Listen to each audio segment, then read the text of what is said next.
Hello, everybody, and thank you for joining us today, this Wednesday, the 8th of February. I'm Josh Vanek with Montana Campus Compact, and I'm excited to be joined by my colleagues, Dr. Carla Bird and Dr. Sean Chandler, from whom we'll hear shortly.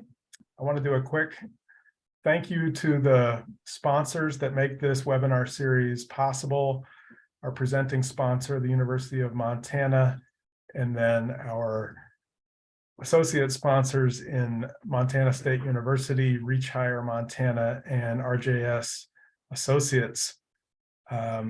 Reminder that we have a survey for feedback at the end of this, and it just comes through your browser courtesy of Zoom. Next week, we'll hear from Blackfeet Community College. And without further ado, Dr. Carla Bird. Thank you, Josh. As part of our mission here at Campus Compact, it's really our goal to advance the public purposes of colleges and universities and to educate students for civic and social responsibility.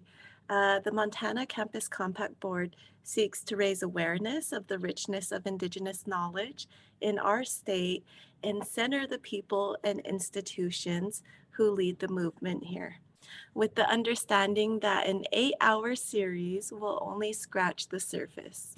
We are hopeful to inspire people to learn more, seek out ways of supporting tribal colleges, and their work to advance and preserve Indigenous knowledge. Today, we will be learning from Sean Chandler, president of Aaniiih Nakoda College. The mission of Aaniiih Nakoda College is to provide quality post-secondary education for residents of the Fort Belknap Reservation as well as surrounding communities. The college promotes individual and community development by maintaining and revitalizing the Indigenous lifeways of the Aaniiih and Nakoda tribes, and by preparing students to succeed in an American technological society. Our presenter, Sean Chandler, has served as the Dean of Academic Affairs and was the director of the White Clay Immersion Language School. He has helped create the school's American Indian Studies Associate Program at ANC. Currently, Sean serves as the president of Aaniiih Nakoda College since 2020. Sean received a BA in Art from MSU Bozeman, an MA in Native American Studies from MSU Bozeman, and a doctorate in Educational Leadership from the University of Montana. Dr. Chandler's dissertation was titled "The Identity of Upholding Indigenous Lifeways." This study examined the role of Native lifeways in tribal colleges as perceived by their presidents and other influential leaders at tribal colleges. Through his dissertation, Dr. Chandler examined the following research questions. What is the function of the president in promotion of Native lifeways at tribal colleges? And also, what are the critical pieces necessary for the advancement and our recommitment to Native lifeways within the institution as seen by these leaders? In his dissertation, Dr. Chandler found that given the fact that TCUs are at the forefront of the defense of Native lifeways, they continue to be in a state of endangerment as a result of the history of U.S. Indian policy. This study found that the identity of upholding Indigenous lifeways at TCUs will be defined by the identity of the leadership of the TCU. Along with his academic and professional pursuits, Sean can also be found doing his art in his spare time. His pieces range from oil, acrylic, paint stick, and charcoal on large canvases to dry point prints and drawings. Sean Chandler's first solo exhibition in Montana was titled "The One Defined to Be No One," and was featured in the Linda M. Frost Gallery of Contemporary American Indian Art, a space dedicated to contemporary Native artists.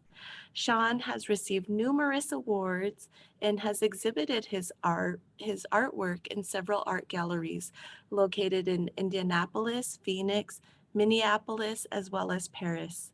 Today, Dr. Chandler will be presenting on how Aaniiih Nakoda College centers Indigenous knowledge.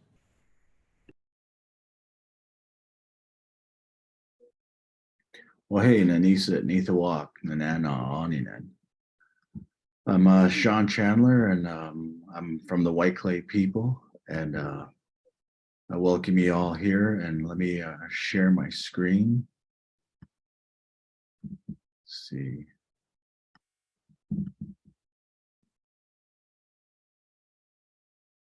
Hope it's all well. Yeah, I'm honored to be asked to do this, and currently I'm in Washington, D.C. We're having our legislative summit with AHEC, and we're all visiting our Congress people and educating our Capitol Hill about tribal colleges. My presentation, I'm going to be talking about how our Indigenous Lifeways has served as the center of our campus and our curriculum at Aaniiih Nakoda College.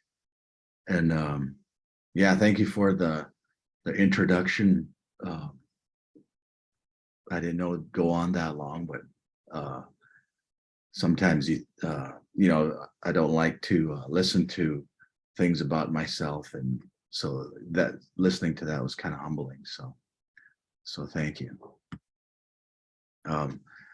Myself, a little bit about myself. I grew up in Glendive, Montana, and but my home reservation is the Fort Belknap Indian Reservation. Both my parents are from there. And how we got there is, as you know, in Indian history, I ended up there through the Relocation Act, kind of via the relocation period. My dad had went out to San Francisco and got a job with Xerox, and we ended up in Glendive, Montana. But that's another story. But I had my main role models, or the main people that probably influenced my life. One I didn't know, and of course my father, and he was influenced by the man there on the left. His name was Istahuk. Good strike in English. When he went to the mission school, the St. Paul's Mission School at the southern end of our reservation, you know, where everything changed for our Aaniiih people. He was given the saint's name of Aloysius. So his new name became Aloysius Chandler, and which is also the same name of my dad. But both these, you know, basically, well, my great grandpa there, he raised my father after my dad was more or less orphaned himself, and so was my great grandpa. He was orphaned as well, and he was raised by his grandfather. So they were influenced by some great people. When my dad went off to boarding school, well, my dad also went to St. Paul's Mission School up until about his third grade year, and then he went on to Pier Indian School in South Dakota. And when he was getting on this truck to go to school in South Dakota, his dad or his grandpa dropped him off or set him on his way, and he said, learn English, you know, get educated, but most of all be prosperous and generous. And so that philosophy has carried me throughout my life, being always shooting for this goal to be prosperous and generous, or to be successful in some way, but also to give back and help others.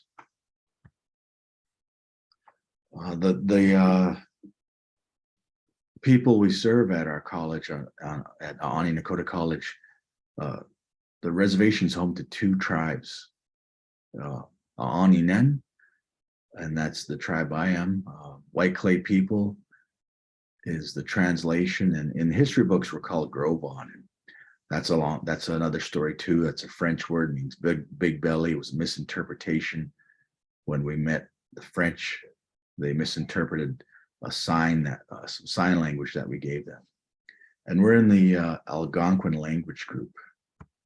The other tribe on our reservation, Nakoda, that means the people, Assiniboine in history books, and the Siouan language group. So two distinct different languages that each tribe holds. And I want to go back a little bit further, briefly, just talk about our population decrease in what we call the Indian Holocaust, the Aaniiih or Nakoda Holocaust. And you see the population, a man in 1853 estimated there was only 2,500, about 2,500 Aaniiih people, but our elders at the time of the 1940s, from oral history, they said there couldn't have been only 2,500 at that time.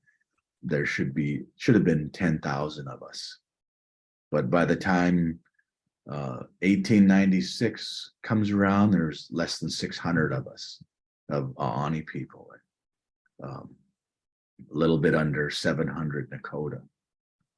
And today there's about maybe a little over 4,000 Aaniiih and 3,000 Nakoda. Let's see, and I think a lot of you probably already know all these different factors. We weren't just, our population didn't just diminish from disease. There's all these other Indian policies which define us, and the different means that the U.S. government, in combination with churches, diminished our ways, our cultural genocide, outright genocide, all these different things, massacring the buffalo, and all these things. Let's see, keep going. I also want to show the diminishing of our land base, at least as far as the 1855 treaty is concerned, which was the treaty that our people were on, the Aaniiih people. At the time we were allied, and they considered us part of the Blackfoot Confederacy at this time. And so that part in the yellow was all of ours. And then congressional acts, a few around this era, but one in particular, this 1874, would diminish our land up to the Missouri River. And then in 1888 to what it pretty much looks like today, but there was one more little, a little notch, as they say, that needed to be taken out, I guess. There was gold discovered. And in the 1895 so-called Grinnell Agreement, this land was given up. And there you see the after effects of the Zortman-Landesky mines. And I bring this up too, is because our college played a part in analyzing the water and analyzing this area spiritually and all of that. And we continue to work on this project in our college. And our research and the data that we've collected on the drainage has served well in the courts. And there's where we're located today in relation to all the other reservations. So getting into education, as you know, we gave up land in return. We were supposed to receive certain things, but not by our choosing. And there you see the different treaties or agreements where education was beginning to be defined for us. So all this promoting the our civilization, our Christianization. Again, in 1888, educating the children in the paths of civilization, whatever that means. In 1895, again, promote their civilization and improvement, but not defined by us, defined by someone else. And I highlighted there the few schools that played this part that redefined us, or that diminished or got rid of our Aaniiih identity. We lost our Aaniiih identity, our Nakoda identity. There was a handful of our people in Carlisle Indian School, St. Paul's Mission, and I think St. Paul's Mission did the most destruction, at least on the Aaniiih language, for the Aaniiih people, and that's located in Hayes, Montana, and the Fort Valent Boarding School, which was located at the agency area from 1891 to 31. And then we entered into public schools, which played their part as well. And then I think many of you know this redefinition of who we were, all Indigenous people. It was an attack on every aspect of our Indigenous identity, through appearance to our lifeways, our culture, our language, and that famous quote by Richard Pratt, "Kill the Indian, save the man." And in fact,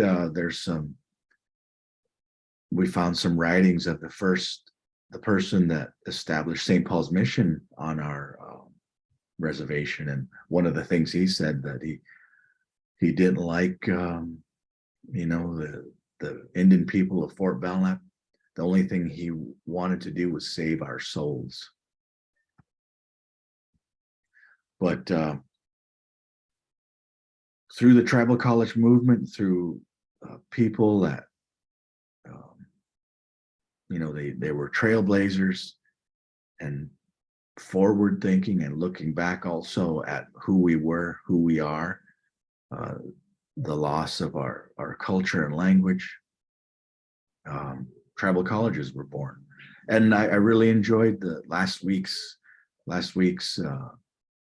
presentation on the beginnings of the tribal college movement. And it's always good to hear what they went through, so that we, our current day tribal college people, can have that same desire, that same fire to keep that going, and to keep their vision alive, and which becomes our vision.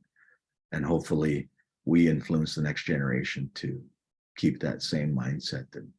And I know Carla mentioned my dissertation, that our ways are still in danger, even with our tribal colleges, but we have to remember that our leadership, the leaders of our tribal college still and must have that notion that our lifeways are important, and they do help us all succeed. But our college here was founded on November 7th, 1983, accredited in 93 through Northwest, and we're one of 35. And 91% of our enrollment are Aaniiih or Nakoda people.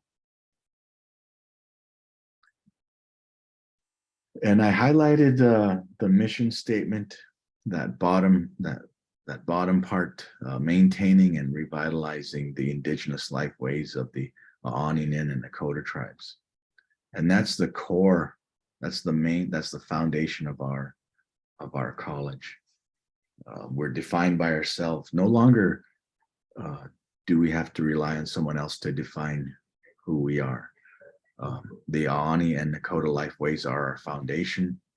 And as you know, tribal colleges have this, and we're no exception to that. We had a humble beginning ourselves, but now we have about 8 buildings, and hopefully we're going to start a new one soon. But our enrollment generally on a good semester, it's a little over 200, but during this COVID era, it's dropped quite a bit to about 140. So a big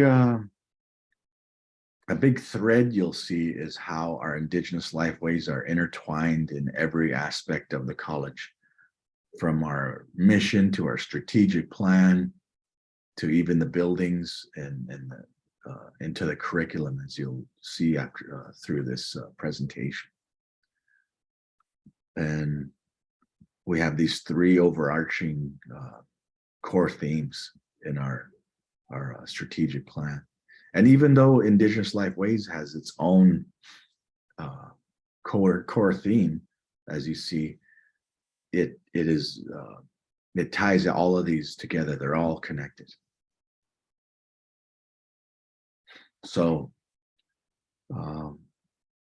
ANC, I believe, has reshaped that negative impact of colonization, historical trauma, even health disparities, as we're going to talk about our nursing program. A student is immersed in Aaniiih or Nakoda Lifeways language here at our ANC campus. And I'll discuss some other student-related success later. But one of the things too is the identity throughout campus. So even down to our signage, using our own orthography that it may, it was developed by a non-Indian linguist, but that word, it's still defined by us, the way it's written. I remember when we first started integrating that our orthography, or the way we write, and you've already seen some words on that in this presentation. So when we first started doing that, there was a little bit of a backlash from even people within campus. They didn't think, they were worried about not being able to find buildings. They were worried about visitors coming to campus and getting lost. And we have a small campus, and I don't know if you can get lost that easily, but there's always someone around that will show you. But what do you do, when you go to a different place and you're looking for a building and you don't know how to pronounce it or whatever, or a place, and someone tells you, or someone teaches you, and that's how you learn. So eventually people will learn. So there was a little bit of a shock there that people were going through, but that's who we are, and that's how we have to go forward and define ourselves. Some other things we implemented is the introduction of ourselves. As when I first started talking, I introduced myself in the language. We require that through our especially during our orientation, when our faculty, our staff, administration, when we introduce ourselves to our new students, we all do that in either in Nakoda or Aaniiih language. And our students themselves, one of the things, when we talked about, well, what are they getting out of this requirement? As you see there, a requirement of Aaniiih language or Nakoda language in our general ed requirements. Are they coming away? How fluent are they? What are they getting out of that class? Are they just taking it for credit? So we wanted something to stick, at least, so that it could carry them throughout their lives, or when they go to, if they ever have to do a speech and they wanted to introduce themselves in the language, and that will they'll have that. And so at graduation time, students are required to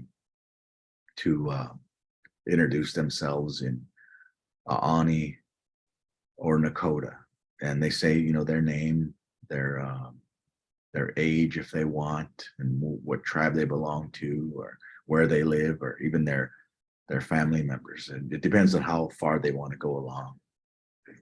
And so even the non-Indians on our campus, non-Indian students too, have to learn how to introduce themselves too. And people do it. And there was you know, even backlash on that a little bit, but they all have to remember who we are. We're Aaniiih Nakoda College. So if they, you know, they have to realize that this is what we're about. And there's just no question, you know, no question about it. Like I said, our general education requirements, we have 6 American Indian Studies classes that they have to take, 6 credits, either the intro class, intro to AIS, and the Aaniiih or Nakoda language. And we have 1 bachelor degree program, which I'll talk about later, and they're required to take 12 credits. And I do want to say, you know, thinking back about my dissertation again, the leadership helps steer this kind of thinking. If you looked at our campus in the year 2000, we had maybe a couple language classes, maybe 1, maybe 2, and that's it. You know, 1 or 2 American Indian Studies classes, and they were the language classes, and maybe the history of each too, Aaniiih history, Nakoda history. So it was very few. The campus looked different. The identity of it didn't seem, you know, it just seemed like a regular, you know, mainstream, maybe small mainstream campus. And but something changed in the year 2000, and since then we've grown and grown and grown into this where Indigenous lifeways are integrated throughout. And the thing that changed was the leadership, and a new leader emerged in the year 2000, which happened to be my mom. She was a longtime president from the year 2000 until 2020, which is when I became president in the spring of 2020, or fall of 2020. And so all these things you'll see here, you know, we're under her leadership. So even our, like I said, the identity of the place, of the campus, there's a aerial shot of our campus, and we have a arbor, and this arbor is dedicated to all of our ancestors who kind of went underground and kept their identity, you know, hidden, but they kept practicing their ways underground, so to speak, so that we could have it today, and so it'll carry us, and no longer do we have to be underground. You know, like I said, even, and you can't see some of the names though that are on the building. In that case, it's on the one on the left anyway. Ithak, returning buffalo, Tatanga Kani, returning buffalo in Nakoda. And we dedicated, when we name our buildings, we dedicate them to someone or some concept, some, you know, one of our Aaniiih or Nakoda concepts or something like that. In this case, around the time that this building was built, about 2010 or so, right around that time, our tribe received some Yellowstone National Park buffalo, and they're located kind of in the middle of our reservation today. And so in honor of them, or in honor of those buffalo coming to our reservation, we named that building after them, so returning buffalo. And it also goes along with the concept my dad talks about. He was one of the ones that influenced me to you know, become educated, to go to college. and maybe you guys have heard, that concept about the, when our buffalo were gone, we lost, our economic base, we lost a lot of our culture, our lifeways at that time. And, but our elders, our ancestors knew that it would return someday. It maybe not necessarily in the physical form, but in some other way. And my dad believes that was education.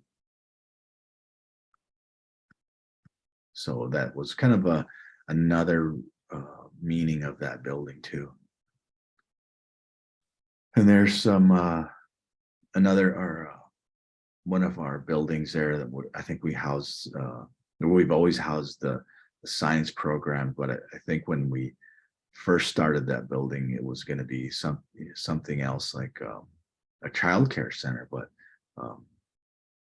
as sometimes tribal colleges struggle for certain programs, and that one was lost. But this one became more of a science building in the later days. So there you see the signage, and then the little room on the left is a round room located in our cultural center, where we have sometimes we have elder meetings in there, or storytelling in there, or interviews. There's a string. I don't know if you can see that little string up there, but we even have our students make dry meat in that room too. Let's see. So our nursing program. So I want to focus on a couple programs that we have on our campus. Our nursing program, our grow our own nursing program. A lot of our programs are inspired by the community people. In this case, our elders were concerned about the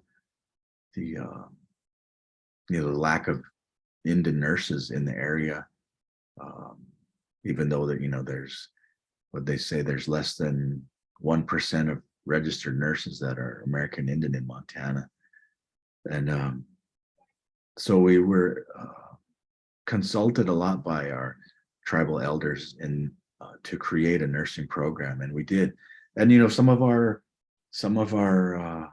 students, when they would transfer to different institutions into their nursing programs, they might not have been met with open arms, let's say.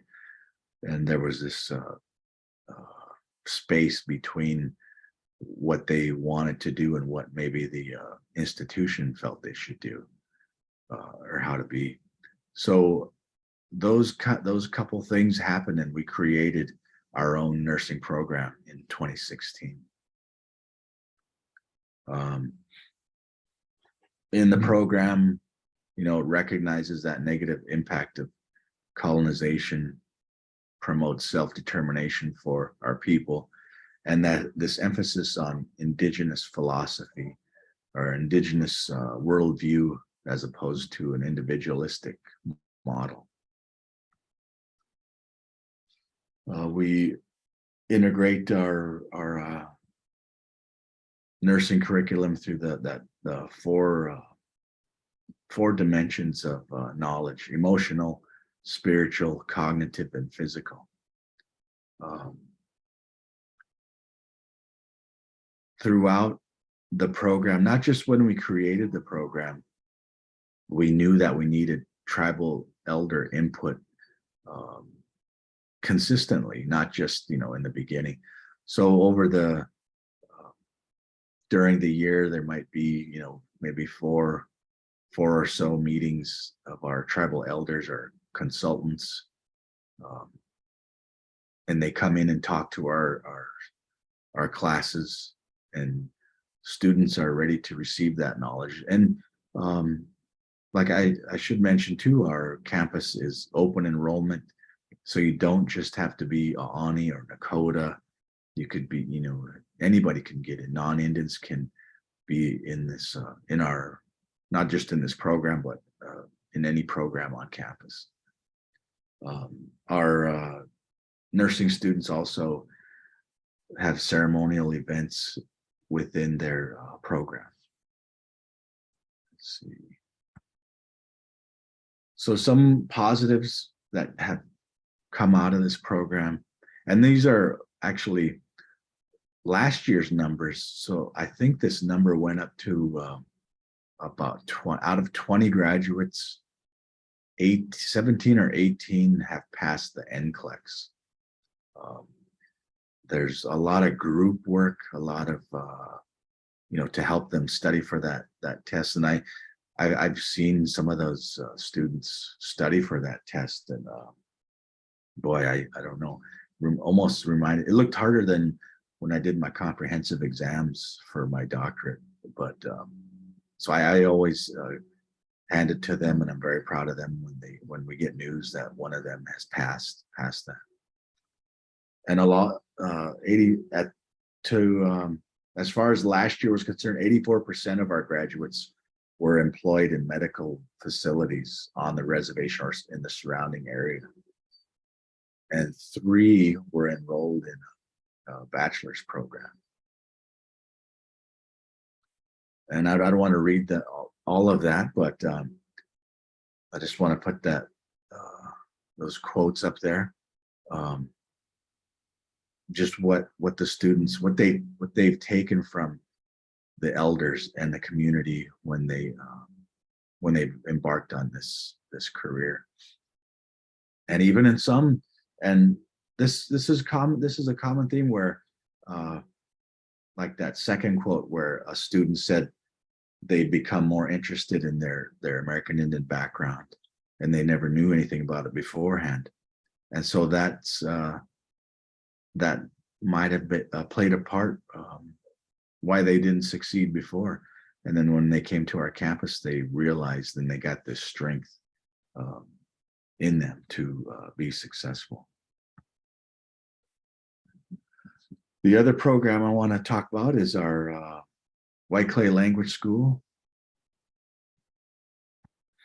I think we were the first tribal college to house an immersion school, and we might be I think there's 2 others, but I'm not sure about that. I think but in the last 5 years there was 2 others for sure. I don't know if they're still going, but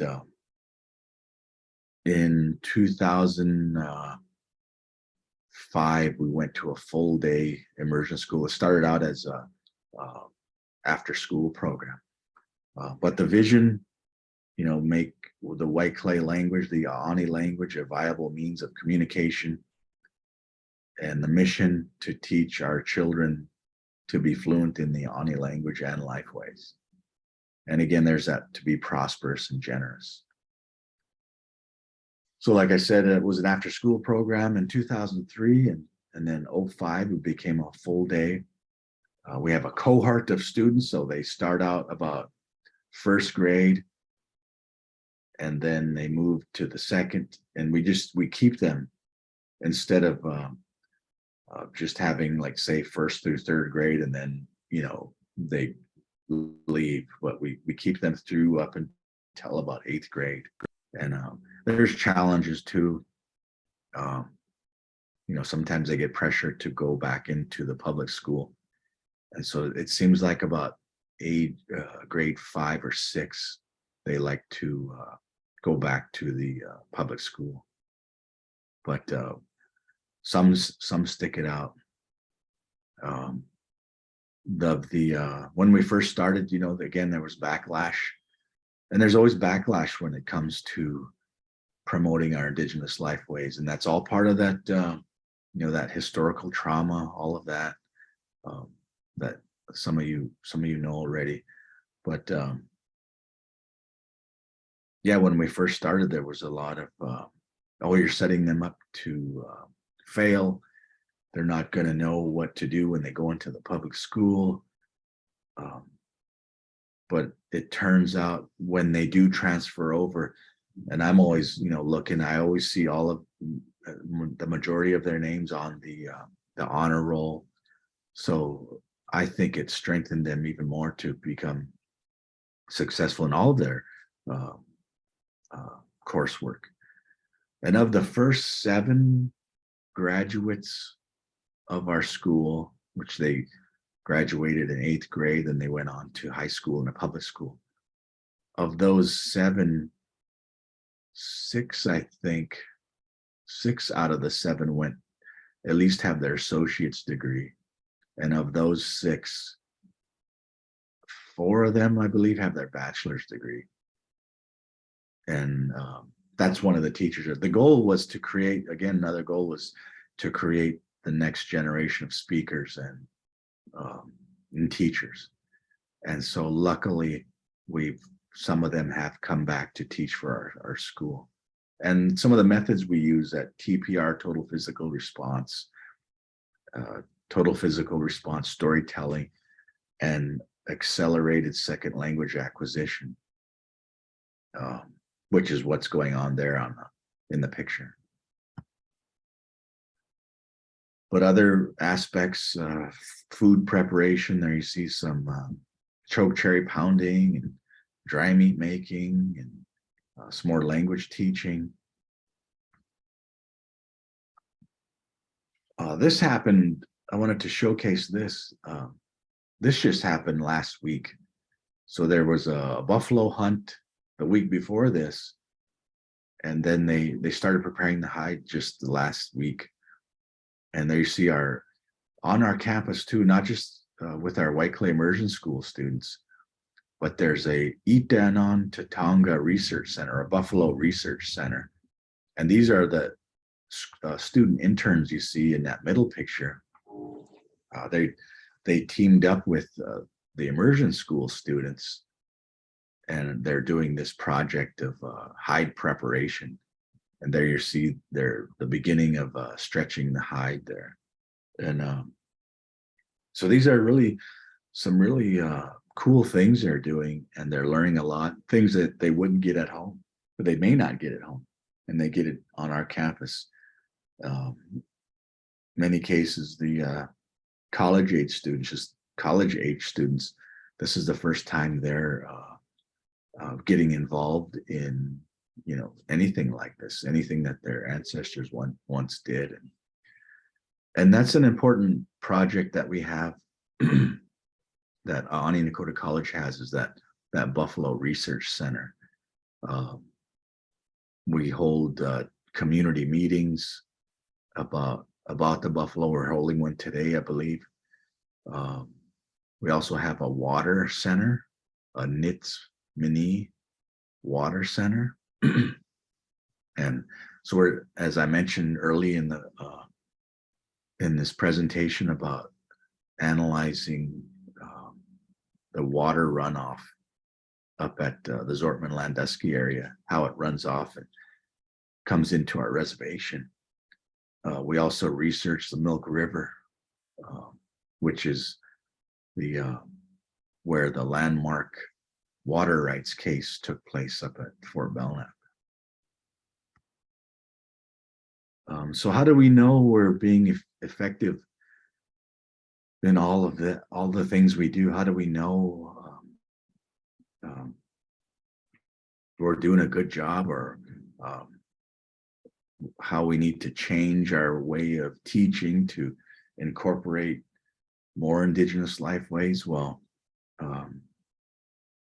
in our assessment, we have our Gen Ed goal. One of our Gen Ed goals focuses on that, and it's split into 3 different parts. So one is the language spoken at graduation, which I mentioned before. Another is just within different courses on campus that relate to an Aaniiih or Nakoda issue. But that middle one, the lifeways, how do you measure if you're being effective on the lifeways, the culture? How are we being, how are we influencing the student to have that generosity, or to treat other human beings with respect, or treat each other with respect, or those kind of philosophies like that. Those are really hard to measure, and that's been the most difficult one. But just this past year, we're embarking on a new project called we got involved in a mission fulfillment fellowship through the Northwest Commission on Colleges and Universities. So we're reevaluating that portion of our general ed assessment. So what we're going to do is, in the past, it was just put on the shoulders to analyze that. It was just put on the shoulders of one person, and that was the American Indian Studies director, and which was me at the time. And so I was the director. I was the director of American Indian Studies for about 17 or 15 years. I taught most of the Indian Studies courses on the campus, and then I became dean in 2017, dean of academics. But what is better is to get the whole campus involved. Don't just put it on the shoulders of the Indian Studies department. And you know, at tribal colleges, a department is like one person sometimes. In our case, it was. And so we've already had a couple of meetings on this, where we formed an 8 to 10 member team, and it could be the Indian Studies, it could be you know, the humanities department, someone in the sciences, and someone in student services, but a whole team of us to help analyze this goal. So what we're going to do, we're going to increase the use of qualitative evidence. We're going to do some exit interviews of students. We're going to increase the number of cultural events on our campus. And we're going to talk with not just students, but staff, and what are our cultural values. And we have some in place already, but we want the whole campus to articulate those, and we'll assess students' work and how they embody. You know, we'll figure out some questions to put in coursework, or you know, in these exit interviews, to see if they embody, or they come out of ANC with a better understanding of who they are. And also to help people, you know, when I talked about how we name our classrooms and our buildings after people, and people may not know how to pronounce those things, and who or why this is named this or that. We're going to develop some little instructional videos, or use those QR codes so they could listen to how things are pronounced. And we're going to do all this, develop this plan right in time for our year 7 accreditation review next year in the spring. And there I wanted to show you our degrees that we offer, or different programs that we offer.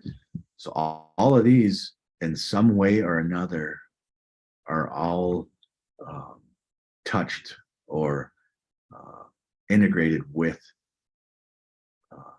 Aaniiih and Nakoda lifeways. And you could think about maybe all these, when we first started, most of these programs were started before ANC was really having, you know, making an impact and making strides in the promotion of our Aaniiih and Nakoda lifeways. There are two newer programs that were based, you know, from the ground up, from the foundation of Aaniiih and Nakoda lifeways, and one of them is Aaniiih and Nakoda ecology, and that's our first bachelor degree that we've had created on our campus. That's totally founded upon our Aaniiih and Nakoda lifeways. And the second, of course, the most recent new degree is the Aaniiih Nakoda language degree program. And that's pretty self-explanatory.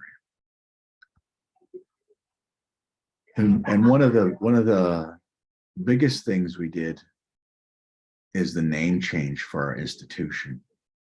So as you know, our reservations, the Fort Belknap Indian Reservation, and it was William Belknap was the place, was the person that this our reservation was named after. And if you know William Belknap, he was the Secretary of War under Ulysses S. Grant. And he, you know, and if you know about his history, he was actually impeached when he was in office, and he took bribes and whatever other things. And to my knowledge, to anybody else's knowledge, he's never set foot at Fort Belknap. So when our reservation was established, first in Chinook, Montana, they named it Fort Belknap in about 1870 or 71. And so they named it after someone who's been impeached. So he must have had some pretty good political power. But in 2011, we decided to change our name to who we are, and that's Aaniiih Nakoda College. And since then, you know, the things we do, not just our name change, but the things we've done on our campus through the signage and through the promotion of our Indigenous lifeways, I know we've had an influence on the whole reservation, because now when you go around, you see our language throughout the reservation, and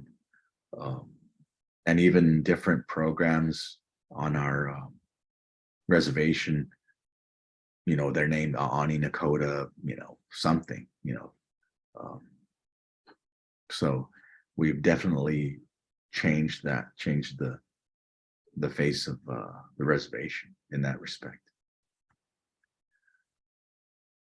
And there's just some photos of you know, some of the people that have helped us make Aaniiih and Nakoda knowledge and lifeways the center of our campus. And I guess I'll leave it or quit a little bit for questions.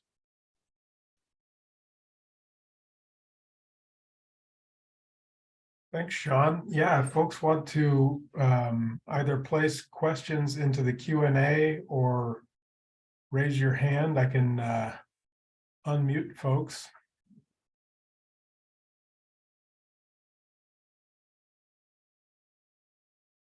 Oh, someone asked if it would be possible to create a summer cultural immersion program for those who want to have a firsthand experience of Aaniiih Nakoda peoples. So that's something, yes, that's something we're working on. We've been holding more what we call language forums on our campus, and we'll be inviting, you know, anybody's invited.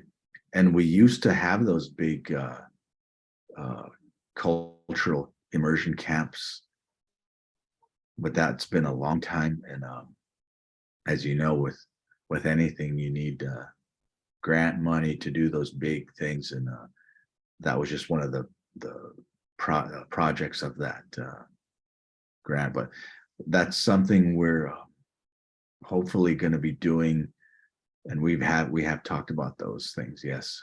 So hopefully in the future, in the near future, we could have those things. Oh wow, the questions are piling up. Although, how many students do we accept in our language program?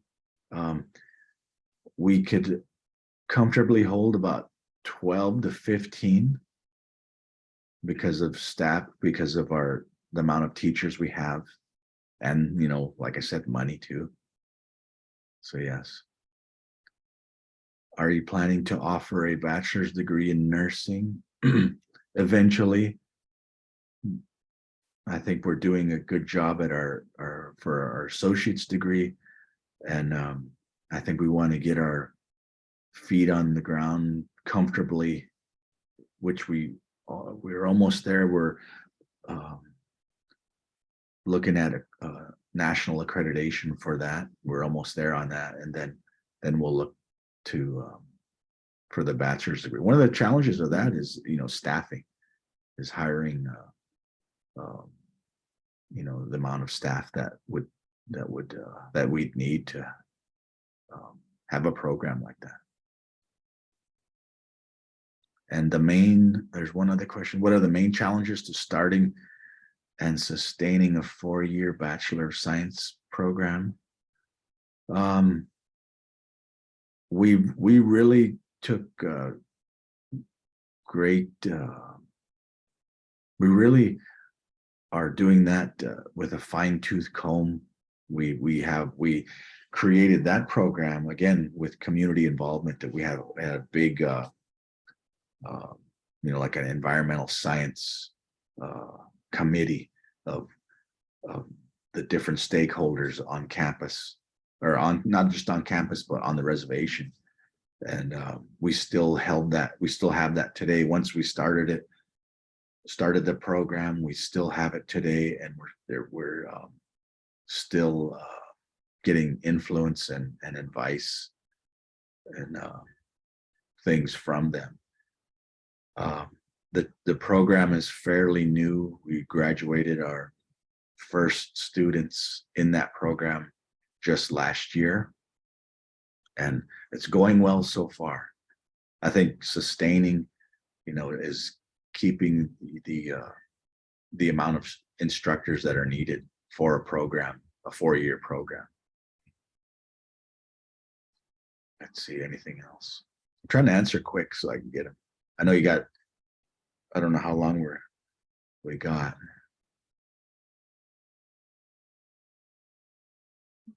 Yeah, we're down to a couple minutes. It looks like Rochelle asks, we have a nice message from Elizabeth Patton, who says she appreciated your presentation and is grateful to learn more history and more about her neighbors. Rochelle says, what would you say are some traditional themes in your ecology program? We again, just being a caretaker of the place we live. We do have specific classes that are traditional ways of fire usage, water, the sky, and the earth itself. So we kind of revolve around those themes. Okay, probably time for just one more here. We've got a question about addressing student housing, and then one about shadow days or student visit days. If it were not an admitted student, where prospective students could learn about culture of the campus and its programs.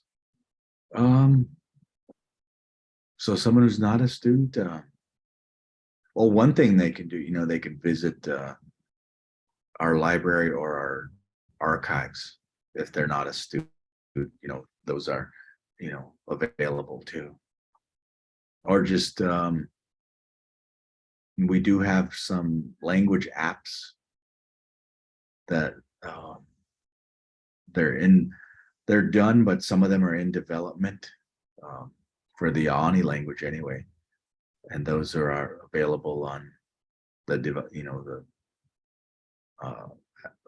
iPhones and Androids. Those are continuing to be updated. Yeah.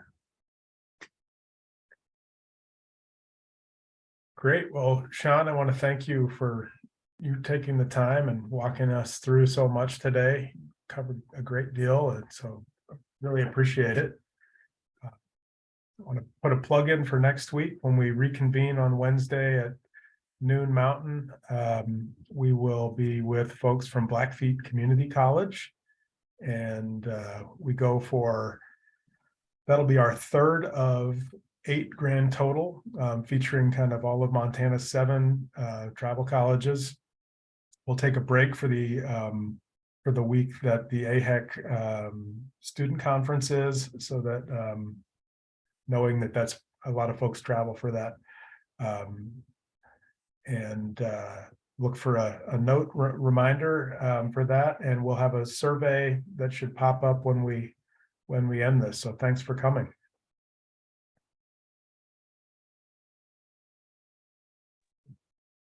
See you later.